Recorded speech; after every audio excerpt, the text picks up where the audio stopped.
देश भर में गिरती शिक्षा व्यवस्था पर लगातार सवाल उठते जा रहे हैं। हाल के दिनों में नीट पेपर लीक मामले ने तो सरकार को कटघरे में ही खड़ा कर दिया। शिक्षा जगत में कई ऐसे कुव्यवस्था सामने आई है जिसके लिए विपक्षी दलों के बाद छात्र संगठनों ने पूरे देश में सरकार के खिलाफ मोर्चा खोल दिया है। आज पटना में ऑल इंडिया स्टूडेंट फेडरेशन के छात्र नेताओं ने सरकार को आगाह किया है कि 25 जुलाई को देश भर में आंदोलन होगा और पटना के विधानसभा का भी घेराव किया जाएगा। देखिए रिपोर्ट। नमस्कार, आप देख रहे हैं केबीसी न्यूज़। मैं हूं अमलेश आनंद। 25 जुलाई को ऑल इंडिया फेडरेशन यूनियन ने विधानसभा मार्च का आह्वान किया है और इसमें अपने पूरे देश के सभी छात्र छात्राओं से अपील की है कि सभी लोग इसमें शामिल हों और सरकार की गलत नीति के ख़िलाफ़ आवाज़ उठाएं।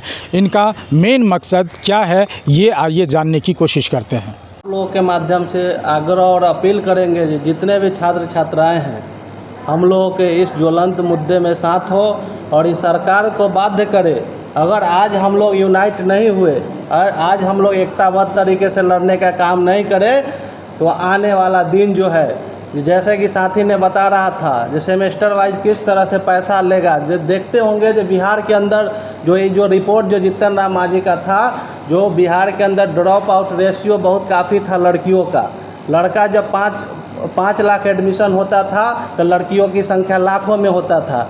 इसी के अनुरूप, इसी के आधार बनाते हुए माननीय जीतन राम मांझी ने जनरल छात्र और SC ST छात्राओं को कहा था कि किसी KG से PG तक निःशुल्क होगा। जब तक हमारा देश और राज्य एजुकेशन के मामले में अव्वल नंबर नहीं होगा, हमारे देश समृद्ध नहीं होगा और हमारा देश का विकास और भविष्य अंधकार में रहेगा। तो हम आप लोगों के माध्यम से अपील करेंगे कि इस लड़ाई में हम लोगों के साथ तमाम लोग आए और हमको इस लड़ाई को मजबूती से लड़ने का काम करेंगे। गर्दनी बाग में जो भूख हड़ताल था, और हम सरकार से इस चीज़ के लिए मांग करते हैं से बिहार ने देश और दुनिया को लोकतंत्र सिखाया है, लेकिन कोई भी छात्र नेता या शिक्षक नेता या कोई भी धरना प्रदर्शन करते हैं गर्दनी बाग के अंदर, तो उसमें गर्दनी बाग में आम लोगों को आवाजाही रोक दिया जाता है। वहाँ हमारे पत्रकार साथी नहीं पहुँचे और कोई भी वहाँ जितना भी कचरा का डैम है तो वहीं है, वहाँ उस धरना स्थल को हटाया जाए और बिहार के अंदर जो कोचिंग एक्ट जो है वह ठीक से इम्प्लीमेंट हो। और आप जानते हैं से समान स्कूल प्रणाली के लिए सरकार ने मुचकुंद दुबे आयोग का रिपोर्ट लिया था और कहा था कि से हम समान स्कूल प्रणाली लागू करेंगे। काफ़ी हद तक सुना गया और बिहार के अंदर एक कानून बन गया जिसमें तमाम कोटि की छात्राएं और अनुसूचित जाति जनजाति के छात्रों के लिए KG से PG तक के नामांकन शुल्क को माफ़ कर दिया गया। सरकार ने आदेश दिया कि अब किसी भी स्कूल कॉलेजों में कोई नामांकन शुल्क उक्त कोटि के छात्र छात्राओं से नहीं लगेगा। लेकिन बिहार के तमाम विश्वविद्यालय, बिहार के तमाम महाविद्यालय धड़ल्ले से उक्त कोटि के छात्र छात्राओं से भी रुपये वसूलते रहे।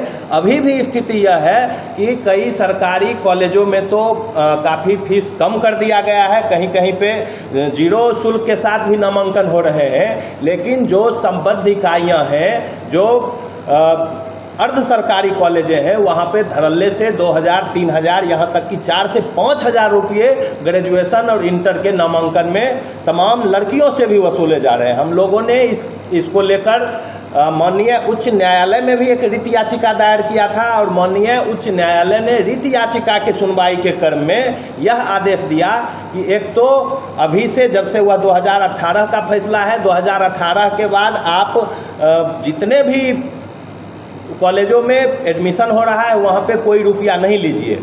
और 2016 से जब तक किसी कॉलेज में छात्राओं से या फिर अनुसूचित जाति के छात्रों से रुपये लिए गए हैं, उनका रुपया उन्हें वापस कीजिए। यहाँ पे माननीय उच्च न्यायालय के अवमानना का भी मामला बनता है। हम लोग इस विधानसभा मार्च के माध्यम से सरकार से अपील करने जा रहे हैं कि आप उन तमाम कॉलेज और विश्वविद्यालयों के जो क्षतिपूर्ति राशि है जो आपको देनी थी उन कॉलेज और विश्वविद्यालय को, उन्हें दीजिए।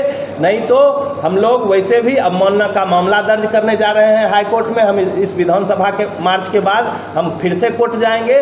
तो आपने सुना, इन छात्र नेताओं का कहना है कि 2020 शिक्षा नीति जो सरकार लाई है ये बिल्कुल गलत है और इसका हम विरोध करते हैं। साथ ही एनटीए को बर्खास्त करने की भी मांग कर रहे हैं और साफ तौर पर जो अभी ज्वलंत मुद्दा है नीट और नेट का, इस पर भी इन लोगों ने सवाल उठाते हुए सरकार को घेरे में लिया और सरकार से भी ये अपील की है या तो इस पर जल्द से जल्द कार्रवाई करें, जल्द से जल्द इनको सुधारने की कोशिश करें, अन्यथा ऑल इंडिया स्टूडेंट फेडरेशन के युवा नेता और सारे पूरे देश के छात्र संगठनों ने मिलकर एक बड़ा विरोध प्रदर्शन करने पर आतुर होंगे। केवीसी न्यूज़ के लिए अमलेश आनंद की रिपोर्ट।